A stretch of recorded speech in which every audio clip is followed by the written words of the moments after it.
আমাকে কে গ্যারান্টি দিল যে আমার মৃত্যু যন্ত্রণা হবে না?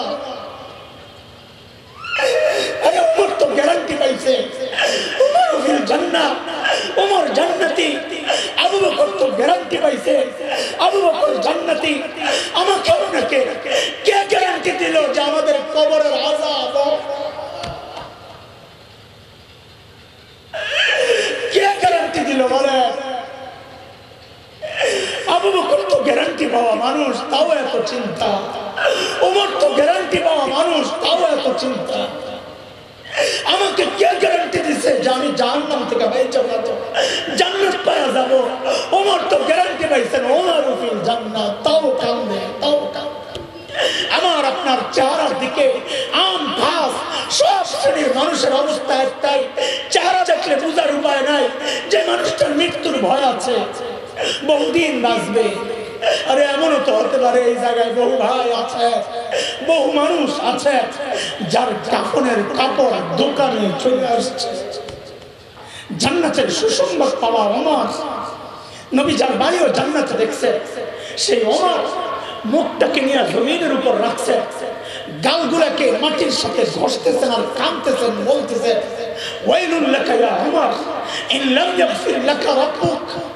ওমর, তোমার রব যদি তোমাকে ক্ষমা না করে, তোমার জন্য ভয়ঙ্কর বিপদ কিন্তু অপেক্ষা করতেছে।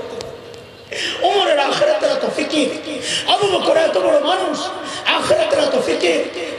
সাইয়েদনা আবু বকর নির্জনে দূরে চলে যেতেন, চিৎকার করে করে কাঁদতেন আর বলতেন ইবনে আবি কুহাফা, ও আবু কুহাফার বেটা, তুই মানুষ কেন ফেলি রে, তুই মানুষ কেন ফেলি? এখন আল্লাহর সামনে কি জবাব দিবি, কেমনি হিসাব দিবি? গাছের দিকে তাকায়া তাকায়া সাইয়েদনা আবু বকর চিৎকার করে করে কাঁদতেন আর বলতেন ইয়া লাইতানি কুনতু ওয়ারাকা, আমি মানুষ না হইয়া যদি গাছের পাতা হইতাম তো আল্লাহর সামনে আমার হিসাব দেওয়া লাগতো না। ওমর এত বড় মানুষ হয়ে আখিরাতের এত ফিকির, আবু বকর এত বড় মানুষ হয়ে আখিরাতের এত ফিকির। আরে দোস্ত, ওই ফিকির তো হওয়া দরকার ছিল আমার মতো গুনাহগারের, অথচ আমার কোনো ফিকির নাই। কেন রে ভাই? আমাকে কে গ্যারান্টি দিল যে আমার মৃত্যু যন্ত্রণা হবে না?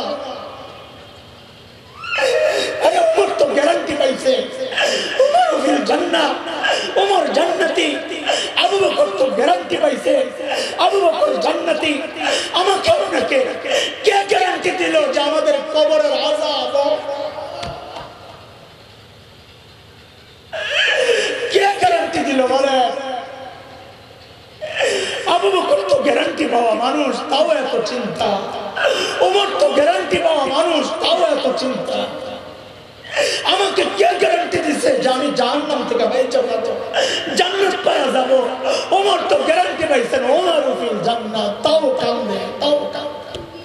আমার আপনার চেহারার দিকে আম ঘাস সব শ্রেণীর মানুষের অবস্থা একটাই, চেহারা দেখলে বোঝার উপায় নাই যে মানুষটার মৃত্যুর ভয় আছে, বহুদিন বাঁচবে। আরে এমনও তো হতে পারে এই জায়গায় বহু ভাই আছে, বহু মানুষ আছে যার কাফনের কাপড় দোকানে চলে আসছে। এমনও তো হতে পারে কালকে খবর আসতে পারে হাসান জামিল তার দুনিয়ায় নাই, এমনও তো খবর আসতে পারে। কেন এমন নিশ্চিন্ত হয়ে গেল? চুল পাইকা পাইকা সাদা হয়ে গেছে, গুনাহ ছাড়তে পারি না। দাড়ি পাইকা সাদা হয়ে গেছে, গুনাহ ছাড়তে পারি না। অথচ মালিক ডাক দিয়া দিয়া বলতেছে আলাম ইয়ানি লিল্লাযিনা আমানু আন তাখশা কুলুবুহুম লিযিকরিল্লাহ। আল্লাহর ভয়ে গুনাহ ছেড়ে দেওয়া, আল্লাহর ভয়ে অন্তরটা কেঁপে ওঠা এখনো কি সময় হয় নাই? আর কত, ও ভাই, আর কত, আর কত? বলো, মালিকের দুয়ারে কবে ফেরত আসবা? কবে আসবা বলো?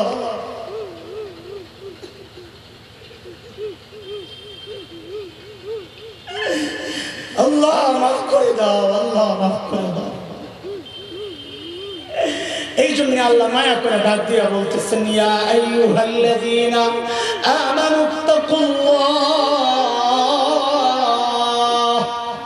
ওয়াল তানজুর নাফসুম মা কদ্দামাত লিগাদিন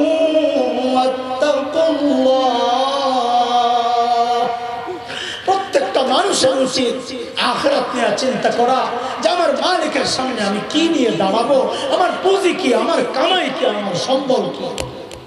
আল্লাহ আমাদের সবাইকে আখিরাতের পুঁজি সমৃদ্ধ করার তৌফিক দান করেন। আমিন।